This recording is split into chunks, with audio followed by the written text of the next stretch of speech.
রাসূলের বদদুয়া বৃথা যাবে? কখনোই না।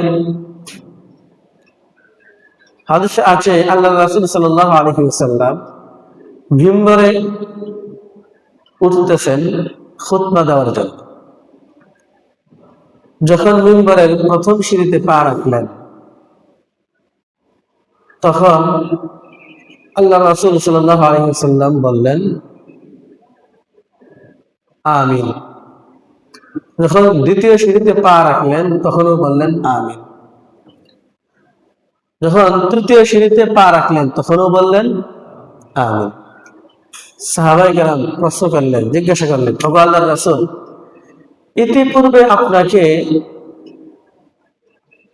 মিম্বরে বসার সময় এমন পরিস্থিতির সম্মুখীন হতে দেখি নাই।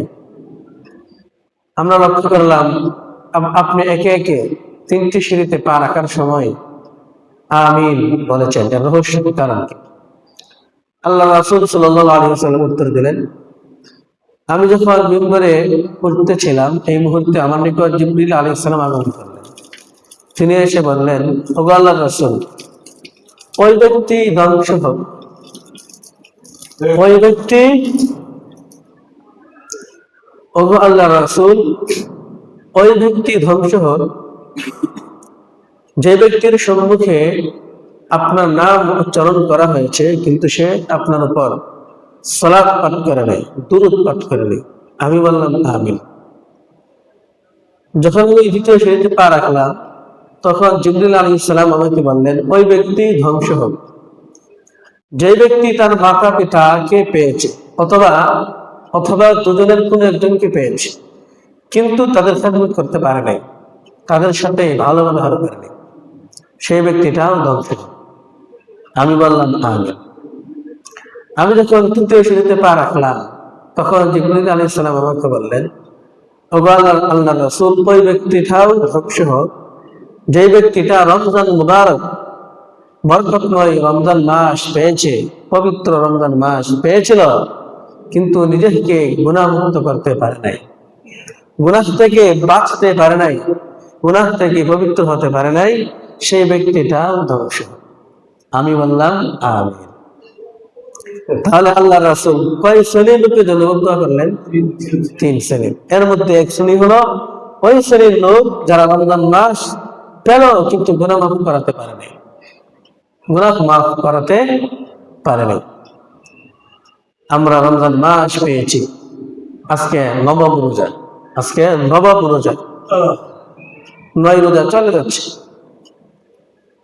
এজন্য আমি খেয়াল করলাম, নিয়ত করলাম যে আজকে এই বিষয়টা নিয়ে একটু আলোচনা করি।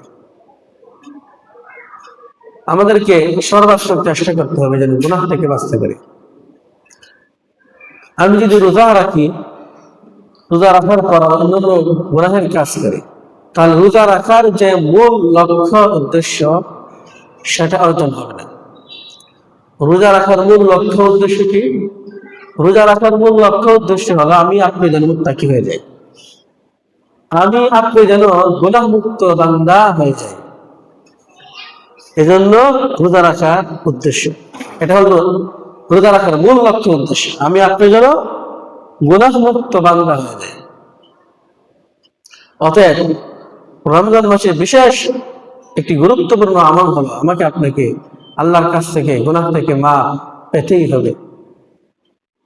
এখন প্রশ্ন হলো, রমজানের আজকে 9 তারিখ, আজকে রমজানের দ্বিতীয় শুক্রবার, যদি 30 রোজা সম্পন্ন হয়, তাহলে আমরা সামনে আর 3টা শুক্রবার পাবো রমজানে।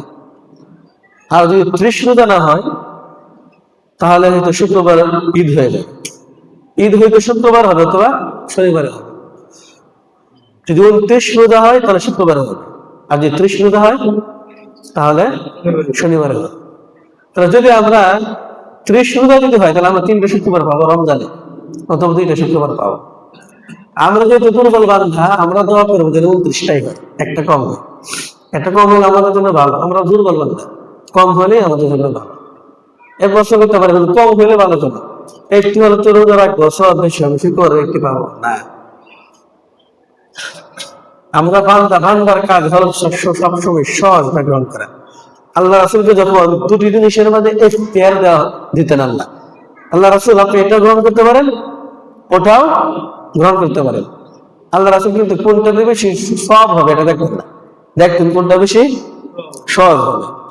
গুনাহ না হলে চলে, কিন্তু সহজ কোনটা, আমার জন্য আমার উম্মতের জন্য কোনটা সহজ হবে। আওয়াজ নেই? ও আচ্ছা। তো আল্লাহ রাসূল লক্ষ্য করতেন সব কোনটাতে বেশি এটা লক্ষ্য করতেন না। আল্লাহ রাসূল লক্ষ্য করতেন সহজ কোনটা, গুনাহ না হলে চলে, যেটা সহজ এটাই গ্রহণ করতেন। তা আমরা হলাম বান্দা, আমরা দুর্বল, আমাদের উচিত হলো সহজটা গ্রহণ করা। এই জন্য আমাদের জন্য ভালো 29টা হলেই ভালো। বাকি আল্লাহ যদি আমাকে দান করেন 30টা, সেটাও ভালো, সব বেশি ভালো। আল্লাহ আমাদের জন্য যা ভালো মনে করেন তাই যেন করেন।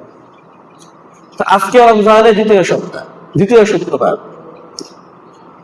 আল্লাহ আমাদেরকে রমজান দান করেছেন যেন আমরা তাকওয়া অর্জন করতে পারি।